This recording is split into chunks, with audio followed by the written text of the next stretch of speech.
¿Y si te dijera que hay un descubrimiento extraordinario en la Biblia esperando a ser hallado por aquellos de nosotros que vivimos en el tiempo del fin? ¿Y si te dijera que este descubrimiento, cuando se comprende, sacudiría y desafiaría a todo el mundo cristiano? ¿Y si te dijera que este descubrimiento es tan profundo, tan lleno de significado y trascendencia, y que presenta una imagen tan asombrosamente hermosa del carácter de Dios y del Evangelio que pocos han llegado a comprenderlo?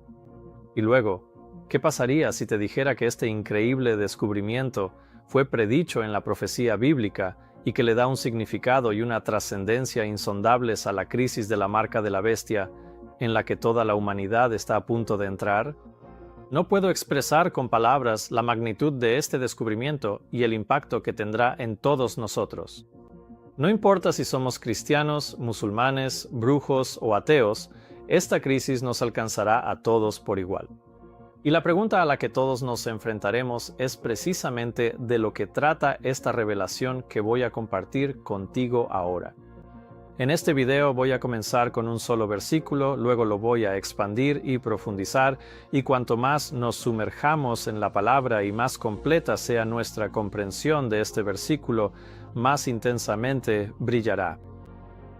Su significado, como el sol naciente, se volverá cada vez más brillante, y si caminamos en la luz, aliviará nuestras cargas y hará claro el camino que Dios quiere que sigamos durante la tribulación de los últimos días de la tierra.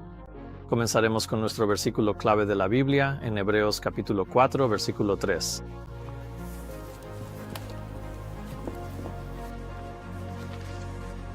Porque los que hemos creído entramos en el reposo.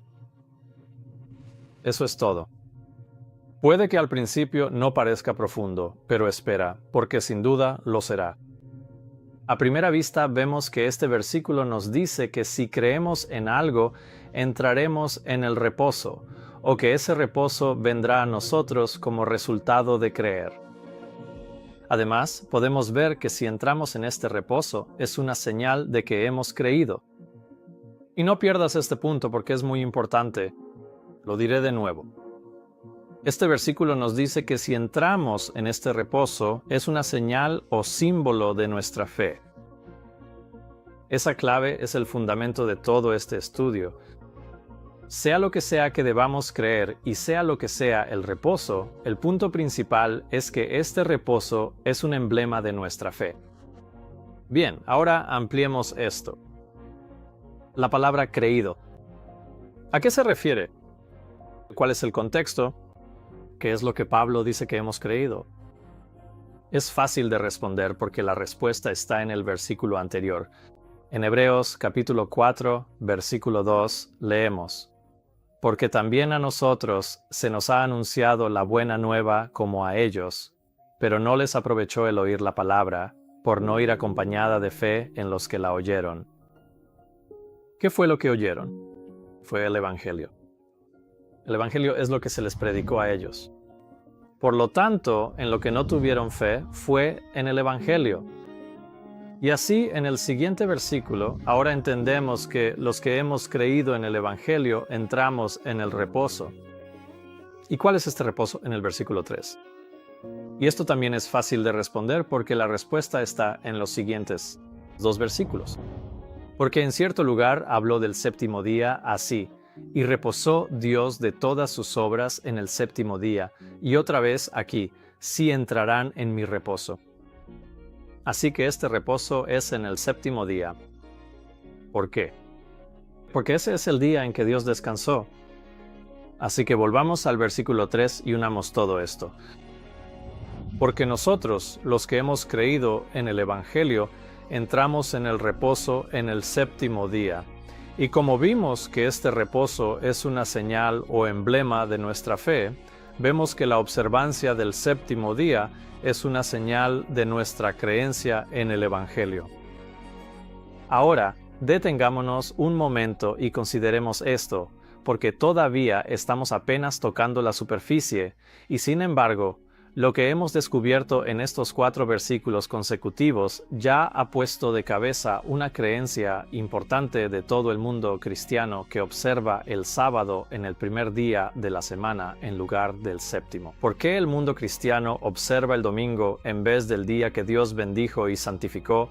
Es otro tema para otra ocasión. Hemos cubierto algunas de las razones de este cambio en nuestra serie Desenmascarando la Marca, que puedes ver en línea de forma gratuita en unmaskingthemark.com.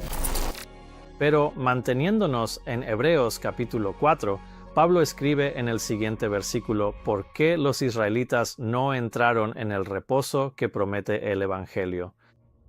En el versículo 6, él escribe: por lo tanto, queda que algunos han de entrar en él, y aquellos a quienes primero se les anunció. Es decir, el Evangelio fue predicado primero, pero no entraron a causa de la incredulidad. Así que, así como el reposo sabático en el séptimo día era una señal de su fe en el Evangelio, lo contrario también es cierto. El hecho de que se negaran a entrar en el reposo era una señal de su incredulidad en el Evangelio. ¿Y qué hay de los cristianos de hoy? En general profesan creer en el Evangelio, pero no entran en el reposo aquí especificado, que no es un día cualquiera, sino que se menciona como un cierto lugar, porque él habló en cierto lugar acerca del séptimo día. Y de nuevo, en el versículo 11, leemos: esforcémonos, pues, por entrar en ese reposo, para que nadie caiga siguiendo el mismo ejemplo de incredulidad. Así que debemos entrar en ese reposo, lo que indica que no se trata de un reposo cualquiera, sino de ese reposo mencionado en los versículos anteriores, el reposo del séptimo día. ¿Y cómo llama la Biblia aquí a no entrar en ese reposo del séptimo día? Leemos que es una señal o ejemplo de incredulidad. ¿Incredulidad en qué? Incredulidad en el Evangelio. Así que, según la palabra de Dios, aquellos que guardan el domingo y sin embargo profesan creer en el Evangelio, contradicen su profesión al observar un día diferente al que ha sido especificado. Ahora, reconozco que la mayoría de los cristianos no saben estas cosas, y por eso estamos aquí estudiando estos temas y tratando de aportar entendimiento sobre el asunto, para que todo creyente sincero tenga la oportunidad de armonizar sus acciones con su profesión de fe, de modo que al guardar el reposo sabático en el séptimo día, esto sea una señal de su fe o creencia en el Evangelio. Así que ahora hagámonos la pregunta: ¿qué es exactamente el Evangelio? En Romanos capítulo 1, versículo 16, encontramos la definición del Evangelio. Aquí Pablo escribe: porque no me avergüenzo del Evangelio de Cristo, porque es poder de Dios para salvación a todo aquel que cree, al judío primeramente, y también al griego. Entonces, ¿qué es el Evangelio? Es el poder de Dios para salvar al hombre. Pero según este versículo, el poder del Evangelio está limitado solo por una cosa: la fe. Verás, el Evangelio es el poder de Dios para salvar a la humanidad, pero solo tiene poder para salvar a aquellos que lo creen. ¿Y cómo demostramos que creemos en el Evangelio?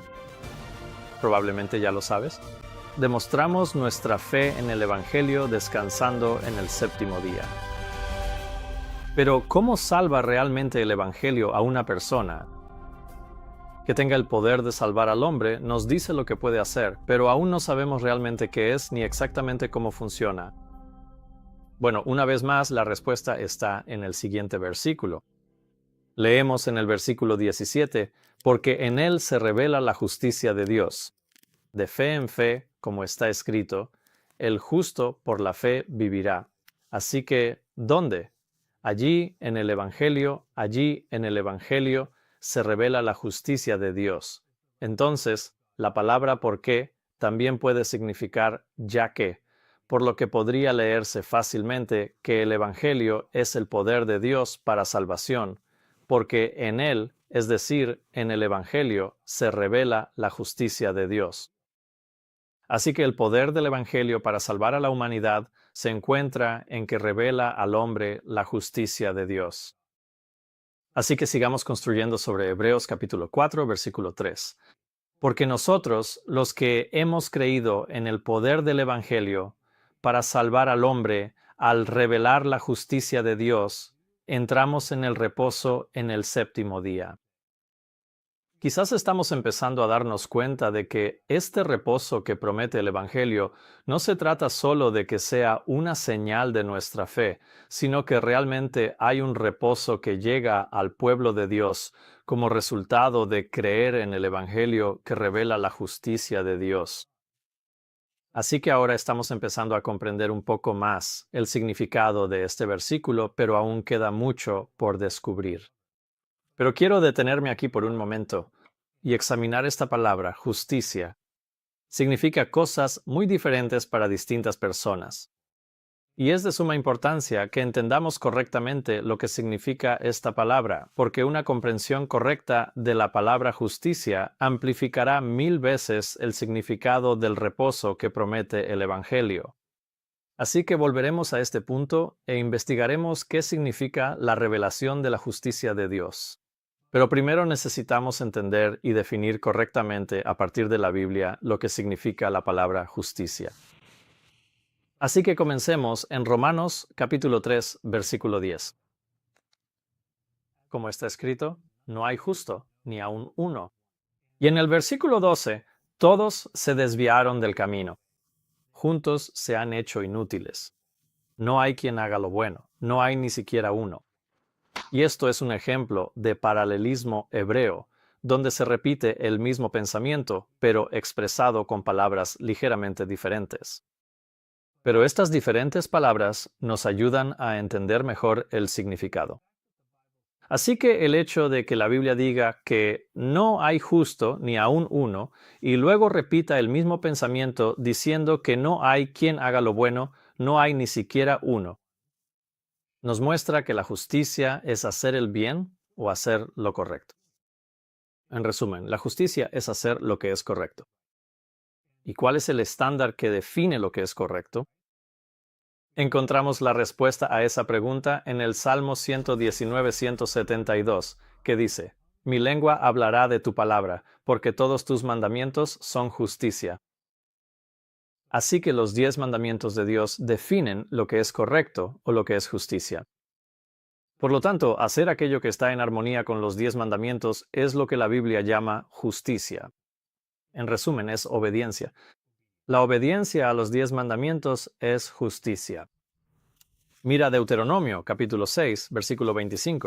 Aquí leemos: Y será nuestra justicia si cuidamos de poner por obra todos estos mandamientos delante del Señor nuestro Dios, como Él nos ha mandado. Así que si guardamos u obedecemos los mandamientos, eso será nuestra justicia. Cuando obedecemos los 10 mandamientos, estamos haciendo lo que es justo porque estamos actuando en armonía con la ley de Dios. Mira también 1 Juan capítulo 3, versículo 7. Así como Él es justo. En pocas palabras, el que hace justicia es justo porque está haciendo lo correcto, según los 10 mandamientos de Dios. Ahora sé lo que estás pensando, no somos salvos por nuestra obediencia a los mandamientos de Dios. Y eso es cierto. Todos sabemos lo que escribió Isaías sobre esto, diciendo: Pero todos nosotros somos como cosa inmunda, y todas nuestras justicias como trapo de inmundicia. ¿Por qué toda nuestra obediencia equivale a trapos de inmundicia? Porque somos criaturas nacidas con naturalezas corrompidas por el pecado. Y cuando Dios mira nuestras vidas, no pesa todas nuestras buenas obras contra todos nuestros pecados. Muchos piensan que si todas mis buenas obras superan a todos mis pecados al final de mi vida, saldré bien en el juicio. Pero Dios no mide las cosas usando esas balanzas. Dios mira toda la vida, solo la vida que, desde el nacimiento hasta la muerte, ha vivido en perfecta obediencia a los mandamientos de Dios, será vista como justa ante sus ojos.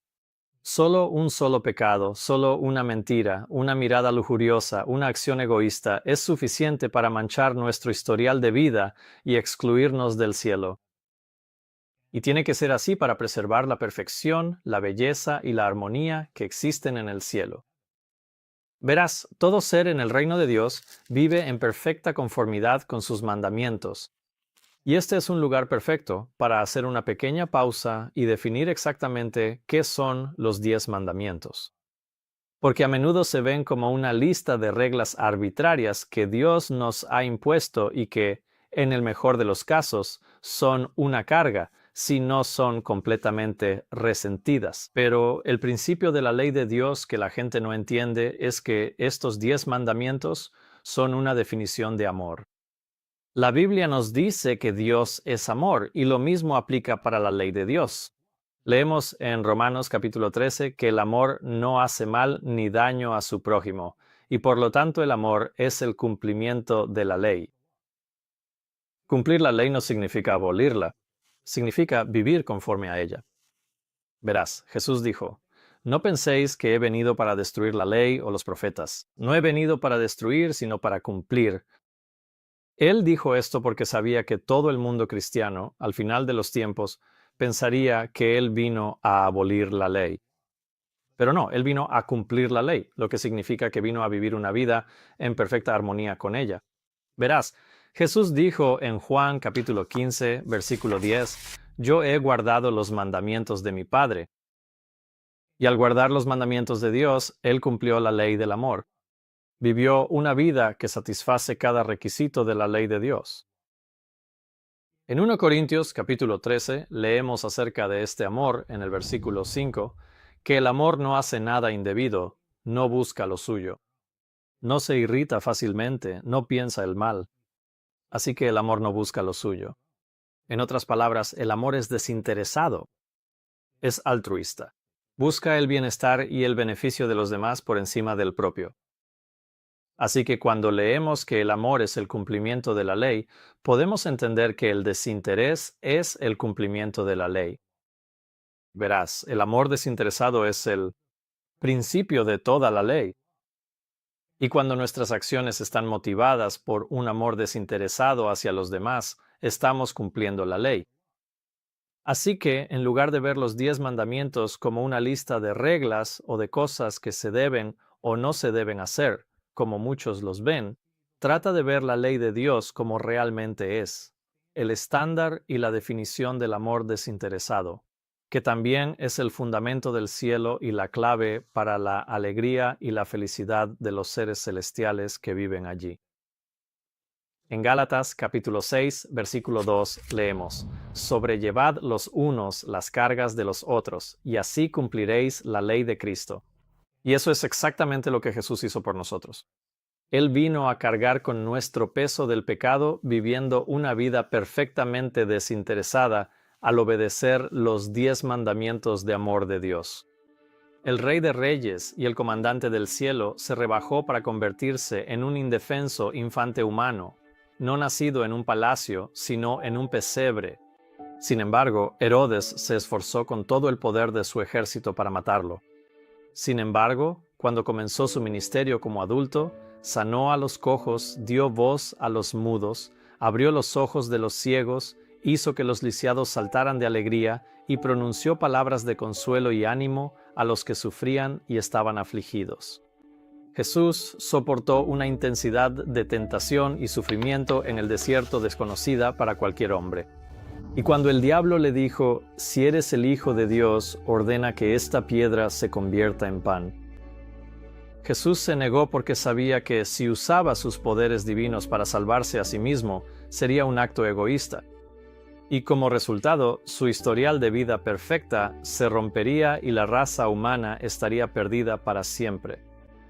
Jesús se comprometió a venir a la tierra para vivir como un hombre y sufrir como un hombre, y aún así ofrecer una obediencia perfecta a la ley de Dios como hombre y como ejemplo para la humanidad.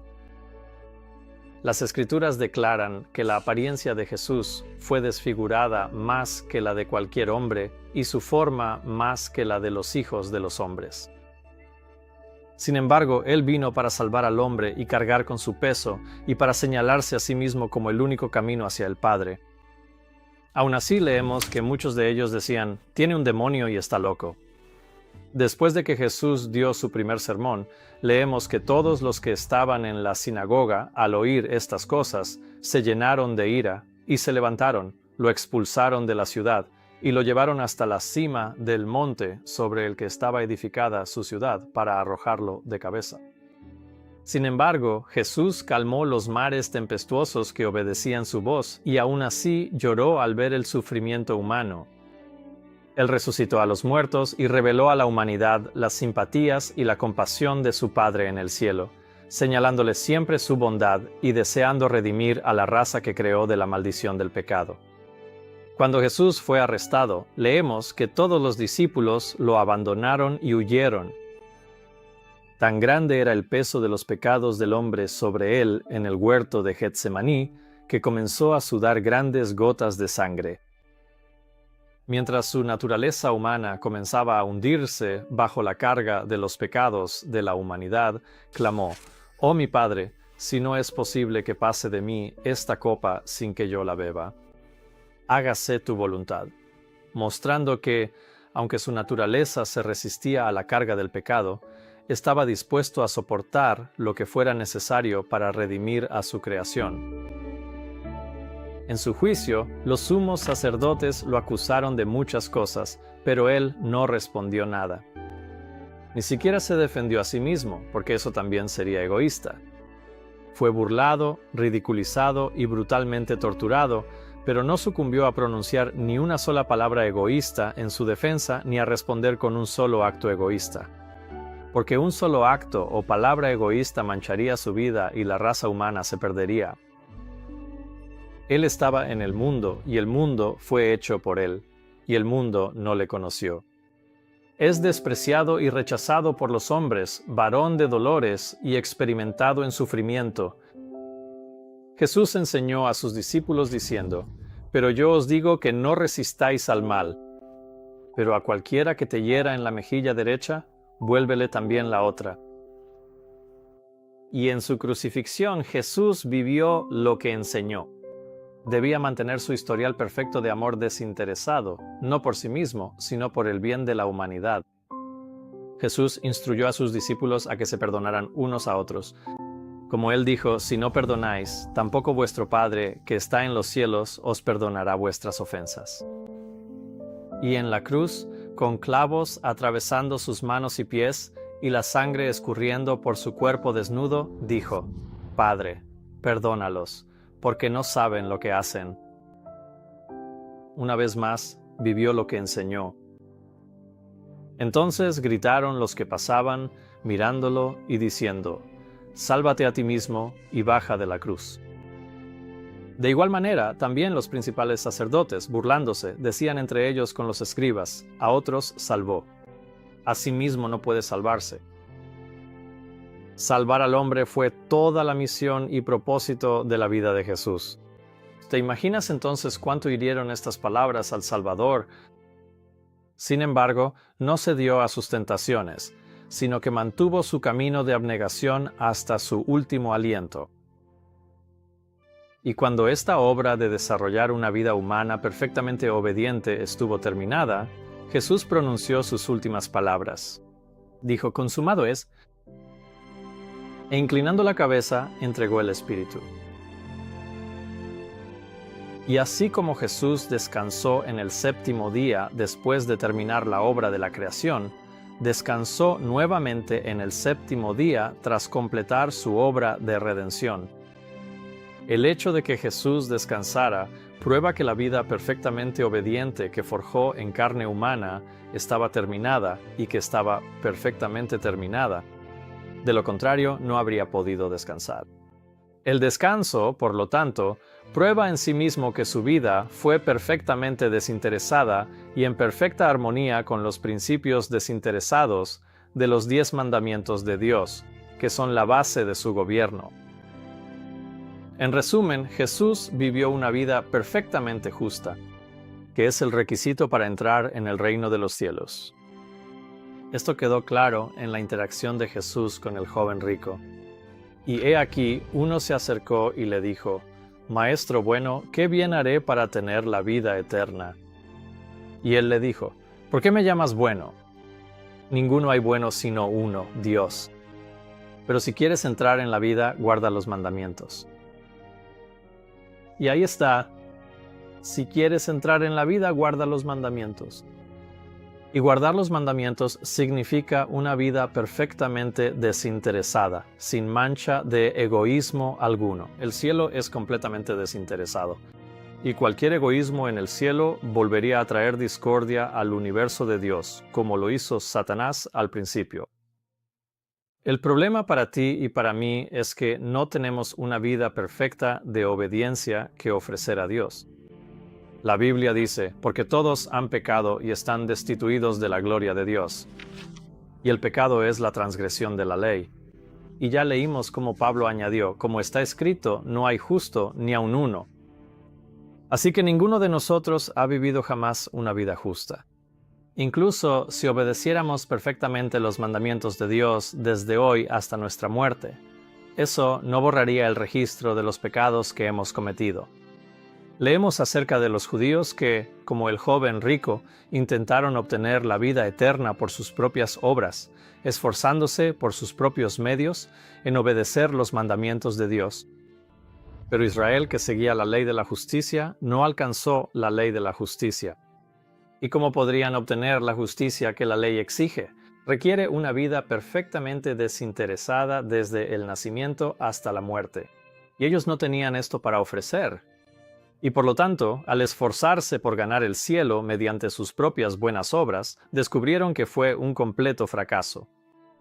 ¿Por qué? Porque no la buscaron por la fe, sino como si fuera por las obras de la ley. Pues tropezaron con esa piedra de tropiezo. Verás, ellos intentaron obtener la justicia que la ley exige a través de la obediencia a la ley. Y en vez de obtener la vida eterna, esto resultó en su ruina eterna. Entonces, ¿cómo podemos obtener una justicia perfecta que satisfaga todos los requisitos de la ley? Pablo nos dice en Romanos capítulo 5, por tanto, así como por la ofensa de uno, es decir, el pecado de Adán, el juicio vino sobre todos los hombres para condenación. Así también por la justicia de uno, que sería Cristo, el don gratuito, vino sobre todos los hombres para justificación de vida. Porque así como por la desobediencia de un solo hombre muchos fueron constituidos pecadores, así también por la obediencia de uno solo, muchos serán constituidos justos. Y aquí está la clave del mensaje del Evangelio. Recuerden, estamos definiendo la palabra justicia y hemos descubierto que se refiere a la obediencia a la ley de Dios. Y Pablo aquí nos dice que por la justicia de uno, y ese es Cristo, el don gratuito vino sobre todos los hombres. ¿Cuál fue el don? El don es la justicia de Cristo. Y si la justicia es obediencia a los mandamientos de Dios, ¿qué es la justicia de Cristo? Es la obediencia de Cristo a los mandamientos de Dios. Este es exactamente el punto que Pablo está señalando aquí, porque él continúa, y ahí está la clave del Evangelio. Jesús ha vivido una vida perfectamente desinteresada y justa en armonía con la ley de Dios, y Él te está ofreciendo este don de su obediencia perfecta, que satisface todos los requisitos de Dios para la vida eterna. Y solo puedes recibir este don gratuito de una vida perfectamente justa por medio de la fe en Jesucristo. Y así es como, por la fe en la obediencia de Cristo, muchos serán hechos justos. Pablo escribe, «Qué gracia tan asombrosa en verdad que en lugar de llevar ante Dios nuestra deserción, nuestros pecados y nuestras malas acciones, podamos, por medio de la fe, declarar su justicia, es decir, la justicia de Cristo, las buenas obras de Cristo, y que podamos declarar la justicia y la obediencia de Jesús como si fueran nuestras». ¡Qué don tan insondable! Una vez más, Pablo nos instruye a declarar, digo en este tiempo, su justicia. ¿Y cuál es el resultado de declarar su justicia? Que Él sea justo, es decir, que Dios sea justo, y el que justifica al que tiene fe en Jesús. Entonces, ¿cómo somos justificados en el tribunal celestial y ante los ojos de Dios y su ley? únicamente declarando la obediencia de Jesús, su justicia, como si fuera nuestra? Podemos, por la fe, presentar ante Dios los méritos de la obediencia de Cristo. Y Dios nos verá como si fuéramos justos y como si nosotros mismos hubiéramos vivido la vida perfectamente obediente de Jesús. Permite que tu mente y tu corazón contemplen la belleza de este regalo y lo que Jesús ha hecho por ti.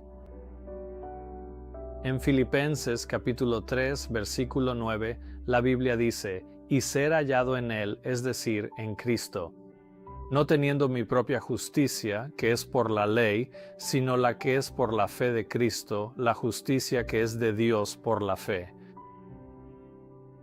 Ahora que entendemos que la justicia es obediencia a los mandamientos de Dios, comprendemos que la Biblia nos instruye a ser hallados en Cristo, no teniendo nuestra propia obediencia para ofrecer a Dios, que es por o mediante el cumplimiento de la ley, sino aquella obediencia que podemos obtener por la fe en Cristo, que es la justicia u obediencia que se mide con la vida de Dios y satisface cada requisito de la ley de Dios para que podamos tener vida eterna. En Gálatas leemos: sabiendo que el hombre no es justificado ni hecho justo por las obras de la ley o por intentar guardar la ley, sino por la fe de Jesucristo. Nosotros también hemos creído en Jesucristo para que seamos justificados, es decir, hechos justos, por la fe de Cristo y no por las obras de la ley. Porque por las obras de la ley, ningún ser humano será justificado ni hecho justo. Una y otra vez, la Biblia presenta esta buena noticia del Evangelio, que Jesús, a través de su sufrimiento, ha realizado una vida perfectamente obediente. Y el registro de esta obediencia perfecta, Él nos lo ofrece como un regalo gratuito. Porque por gracia sois salvos por medio de la fe, y esto no de vosotros, pues es don de Dios, no por obras, para que nadie se gloríe. Y no es por obras de justicia u obediencia que nosotros hayamos hecho, sino que conforme a su misericordia Él nos salvó. Sabiendo que muchos tomarían este regalo de la justicia de Cristo como si fuéramos libres para pecar y transgredir la ley de Dios, Pablo fue inspirado a hacer este comentario y escribió: ¿anulamos pues la ley por la fe? De ninguna manera, al contrario, confirmamos la ley. La ley no es abolida ni anulada porque seamos salvos por la fe en la justicia de Cristo. Más bien, la ley es establecida. ¿Cómo es esto? Porque los 10 mandamientos son el estándar del gobierno de Dios, y la obediencia a ellos asegura la felicidad y la estabilidad del cielo. Tan inamovibles son sus mandamientos que Dios no elimina los 10 mandamientos para salvar a la humanidad. Más bien, envía a su Hijo unigénito para cumplir la ley en lugar de la humanidad. Así que, en lugar de eliminar la ley para salvar a la humanidad y de ese modo desestabilizar el gobierno del cielo que quedaría sin ley, Dios proveyó una obediencia perfecta a esa ley a través de Cristo y nos la ofrece si tenemos fe en el regalo que su Hijo nos ha dado. De hecho, tan inamovible es la ley de Dios que ni siquiera eliminó el requerimiento de su ley para salvar la vida de su Hijo unigénito. La única manera de rescatar al hombre fue enviar a su Hijo para que viviera una vida justa como humano en su lugar y luego muriera una muerte que no merecía, con el fin de poner a nuestro alcance una justicia que cumple la ley y tiene el poder de reconciliarnos con el cielo. Este es el poder del Evangelio de Cristo para salvar al hombre, lo que ahora nos lleva de regreso a Romanos capítulo 1, donde leemos acerca del Evangelio. Pero léelo de nuevo, pero ahora con una comprensión de la palabra justicia, que es la vida perfecta de obediencia que Jesús vivió y lo que le costó.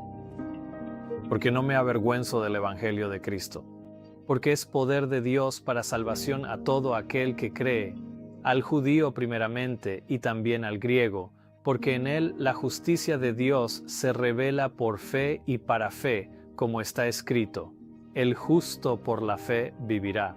Nuevamente, el Evangelio es el poder de Dios para salvar al hombre, porque el Evangelio nos revela la justicia o el obrar correcto de Dios manifestado en Jesucristo, lo cual cumple y satisface todos los requisitos de los 10 mandamientos de Dios. ¿Y para quién ejerce Dios este poder para salvar al hombre? Para todo aquel que cree. Creer en el Evangelio o tener fe en Cristo es tan fundamental para el Evangelio que sin ello nunca tendremos vida eterna. Y esto finalmente nos lleva de regreso a Hebreos capítulo 4, versículo 3. Si creemos o tenemos fe en el Evangelio, que es el poder de Dios para salvación, al revelar a la humanidad que puede obtener la justicia perfecta que cumple todos los requisitos de la ley de Dios por medio de la fe en Cristo, ¿cuál es entonces el resultado de recibir y creer en esa justicia? El resultado es que entrarán en el reposo. Este reposo es la seguridad, la paz y el gozo que provienen de saber que tus pecados han sido perdonados y que puedes presentar ante Dios la obediencia perfecta de Jesucristo en lugar de tus pecados y tener vida eterna con Dios, con Cristo, con los ángeles y con los santos en el cielo por toda la eternidad. Este reposo proviene de saber que eres justificado ante los ojos de Dios al recibir la obediencia de Cristo a la ley de su Padre, y que tus pecados han sido perdonados, y que la pena amenazada contra quienes quebrantan la ley de Dios ya no se aplica a ti, porque sabes que estás en paz con todo el cielo y tienes la vida eterna esperándote. Ese es el reposo sabático, el día especial de descanso. En eso es en lo que estás descansando. Y el reposo, en verdad, es el resultado de tu fe en el Evangelio de la justicia de Cristo. Por lo tanto, justificados por la fe, tenemos paz o reposo con Dios por medio de nuestro Señor Jesucristo. Qué superficial es entonces pensar que el reposo sabático se trata solo de descansar los huesos y los músculos del esfuerzo físico. El lenguaje humano siquiera tiene palabras para expresar la magnitud de ese engaño. Sin embargo, casi todos los cristianos, incluso los que guardan el sábado, no ven en el sábado más belleza o significado que simplemente descansar sus cuerpos una vez a la semana. Mientras tanto, permanece oculto ante sus ojos el verdadero reposo que promete el Evangelio: saber que han sido hechos justos ante los ojos de Dios y que tienen la promesa de la vida eterna esperándolos, donde entrarán en el conocimiento de los ángeles no caídos y de seres de otros mundos, conversarán con los santos de la antigüedad y se reunirán con sus seres queridos que murieron en la fe de Jesús, y luego verán a Dios recrear la nueva tierra aún más hermosa de lo que fue en el Edén. Y disfrutarán de la compañía de bestias salvajes y criaturas que, mientras estuvieron aquí en la tierra, estuvieron bajo la maldición del pecado y el miedo, pero, con la maldición removida, todos compartirán un amor desinteresado los unos por los otros. La promesa de entrar en comunión con el cielo y disfrutar de todo el universo libre de la maldición del pecado y el egoísmo es el reposo que disfrutarán aquellos que creen en el Evangelio. Si es posible comparar un sábado dedicado a descansar nuestros cuerpos pecaminosos con el reposo sabático prometido por el Evangelio, entonces es posible comparar la belleza de un palo muerto con la de un universo vivo libre de la maldición del pecado. Está escrito: ojo no vio, ni oído oyó, ni han subido en corazón de hombre las cosas que Dios ha preparado para los que le aman.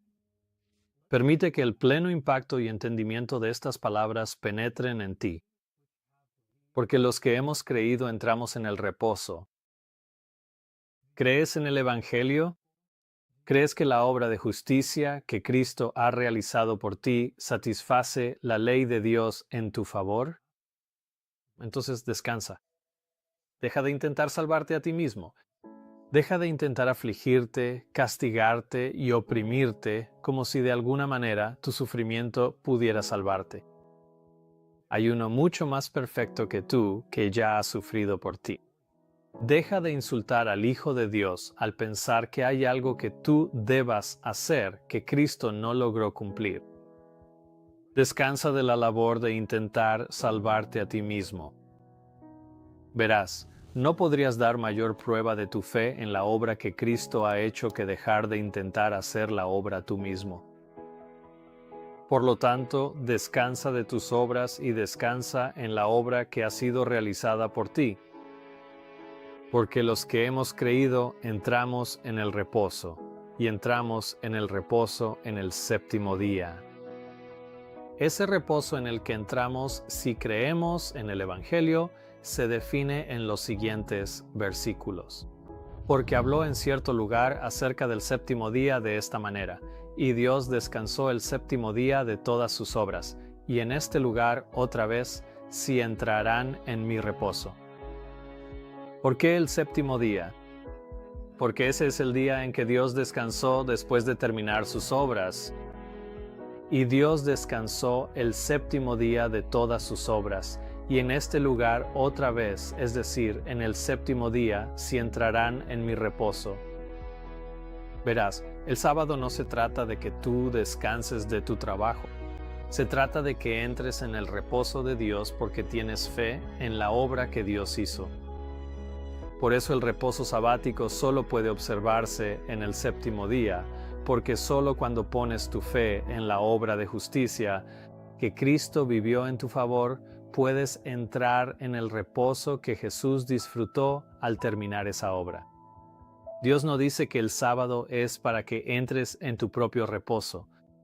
Él dice en este lugar otra vez, es decir, en el séptimo día, si entrarán en mi reposo.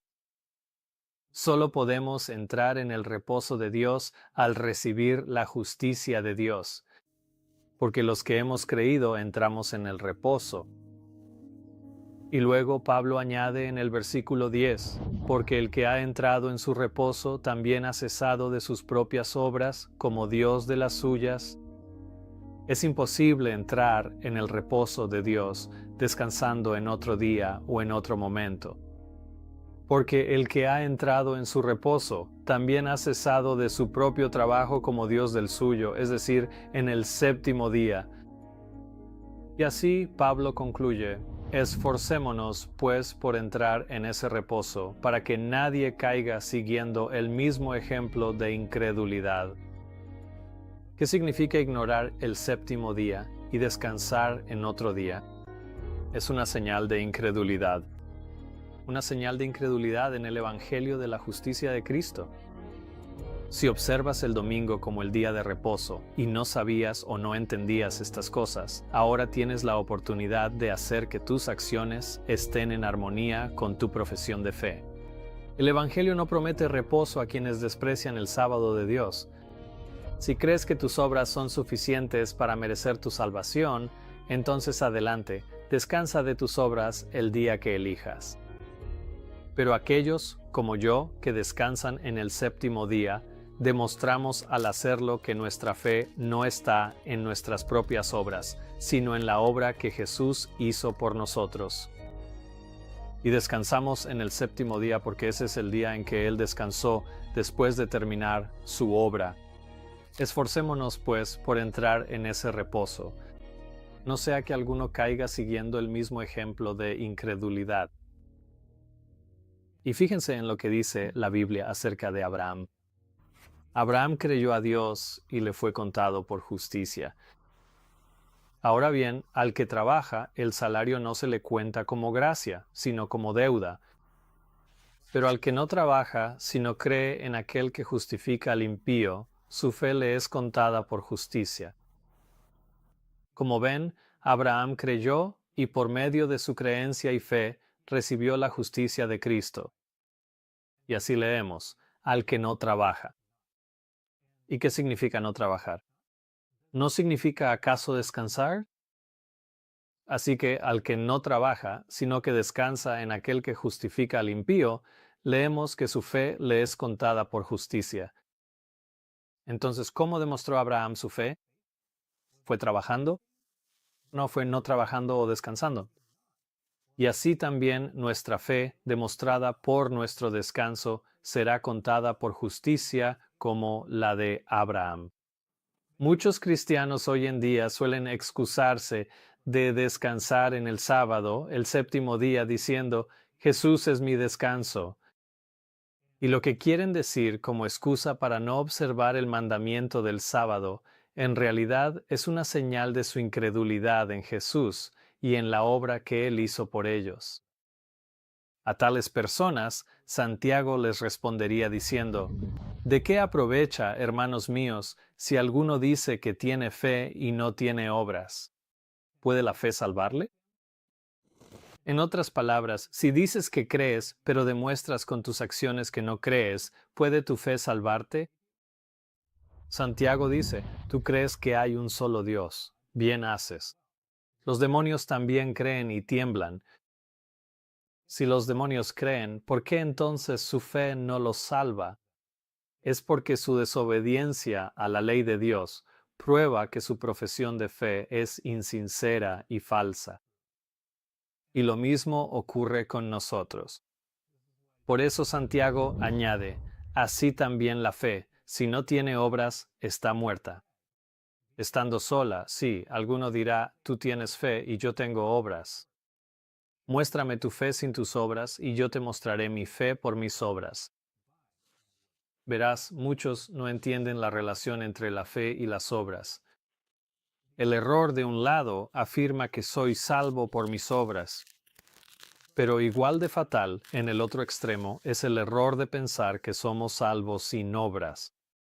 Santiago incluso dice en el versículo 24, «Veis pues que el hombre es justificado por las obras, y no solamente por la fe». Y Santiago refuerza su argumento diciendo, «Te mostraré mi fe por mis obras». Así que Santiago no está diciendo que es salvo por sus obras. Él está diciendo que es salvo por su fe. Y sus obras, al estar en armonía con su fe, prueban que la fe por la cual es salvo es genuina. Nadie es salvo por las obras, somos salvos por la fe. Pero las obras muestran si la fe es real o solo una profesión vacía. Él concluye usando el ejemplo de Abraham y dice, ¿ves cómo la fe actuó juntamente con sus obras y que por las obras la fe fue perfeccionada? Mira, Abraham no fue salvo por sus obras, fue salvo por su fe. Pero sus obras demostraron que su fe era real y verdadera. Así que cuando muchos hoy dicen, Jesús es mi descanso, están diciendo que tienen fe, pero sus obras, prueban que su fe es verdadera. Al excusarse de descansar en el séptimo día, caminan por el camino que la Biblia señala como ejemplo de incredulidad, lo que significa que su fe, su creencia, su profesión es vana. Y por eso Santiago concluye que la fe sin obras está muerta. Nuestra observancia entonces del sábado en el séptimo día, tal como lo especifica el cuarto mandamiento de la ley de Dios, prueba que nuestra fe realmente está en la justicia de Cristo y en la obra que Él hizo por nosotros. Los cristianos no entienden estas cosas y por eso es necesario este mensaje. Dios sabe que han sido engañados por falsos pastores, y por eso Dios ha ordenado que se lleven a cabo reformas respecto a la cuestión del sábado al final de los tiempos, tal como la profecía bíblica muestra que sucederá. Porque la última y definitiva prueba para la humanidad al final de los tiempos vendrá precisamente sobre este asunto. Hemos visto que la justicia es obediencia a la ley. Vimos que la ley exige justicia como condición para la vida eterna, según las propias palabras de Jesús, y que esta vida perfectamente obediente es la que el pecador le debe a la ley, pero es incapaz de ofrecerla porque su vida no es perfecta. La única manera en que puede alcanzar la justicia una justicia que satisfaga todas las demandas de la ley, es por medio de la fe. Porque por la fe puede presentar ante Dios los méritos de Cristo, y entonces Dios coloca la obediencia de su Hijo en la cuenta del pecador. La justicia de Cristo es aceptada en lugar del fracaso del hombre, y entonces Dios recibe, perdona y justifica al alma arrepentida y creyente, la trata como si fuera justa y la ama como ama a su Hijo. Y así es como la fe se considera justicia. Y así es como por gracia somos hechos herederos conforme a la esperanza de la vida eterna. Porque los que hemos creído entramos en el reposo. Ahora podemos ver el significado de estas palabras aparentemente insignificantes que tantos leen pero no logran entender. Porque nosotros, los que hemos creído en el Evangelio, que es el poder de Dios para salvación, al revelar al hombre esa justicia, esa obediencia perfecta que cumple la ley de Dios y garantiza nuestra salvación. Si creemos en ese Evangelio y en la obra que Jesús realizó al vivir una vida perfectamente obediente llamada la justicia de Cristo, si creemos que Él hizo eso por nosotros, entonces entramos en el reposo en el séptimo día, porque ese es el día en que Dios y Jesús descansaron al terminar esa obra. El sábado del séptimo día, entonces, es el emblema de la creencia en el Evangelio de la justicia de Cristo por la fe. Es la demostración semanal de que nuestra fe no está en nuestras propias obras, sino en la obra de obediencia que Jesús realizó en nuestro favor. Y por eso descansamos en el día en que Él descansó al terminar esa obra. Todo hombre o mujer bajo el sol que profese el cristianismo debería, por lo tanto, probar y demostrar por el día que eligen para descansar si creen o no en el Evangelio. Porque precisamente esta cuestión está a punto de salir a la luz. La crisis de la marca de la bestia promete que todo ser humano sobre la faz de la tierra será obligado por leyes económicas a decidir si honrará el sábado del séptimo día como señal de su fe en el Evangelio de Cristo por el cual son salvos, o si honrará el sábado falso del domingo, que es señal de su incredulidad en el Evangelio de Jesús, y de su propia creencia en su propia obediencia a sus propias leyes para salvarse. Esta controversia envolverá a toda la tierra muy pronto. Y con este propósito, Dios envía 3 mensajes importantes a la humanidad justo antes de que Jesús regrese. Y el primero comienza con el último llamado de Dios al hombre para que acepte el Evangelio eterno entrando en su reposo. No puedes imaginarte la magnitud de esta crisis, y solo será comprendida por aquellos que entren en ella. Pablo dijo acerca del Evangelio, porque en él la justicia de Dios se revela. Y hay una profecía en el Antiguo Testamento que revela una gran reforma que tendrá lugar en los últimos días sobre esta cuestión. Y comienza declarando, así dice el Señor, guardad el juicio y haced justicia, porque mi salvación está por llegar. Eso está hablando de la segunda venida de Cristo. Y mi justicia por ser revelada. ¿Y cómo se revelará la justicia de Dios justo antes de que venga Jesús? Él dice, bienaventurado el hombre que hace esto, y el hijo de hombre que lo abraza, que guarda el sábado para no profanarlo, y que guarda su mano de hacer algún mal. Muchos están acumulando armas, municiones, dinero y comida, y están llegando a extremos para protegerse de cualquier calamidad que pueda sobrevenir a la tierra. Pero no entienden que la última guerra en la tierra y la cuestión que decidirá el destino de sus almas depende de si creen o no en el Evangelio.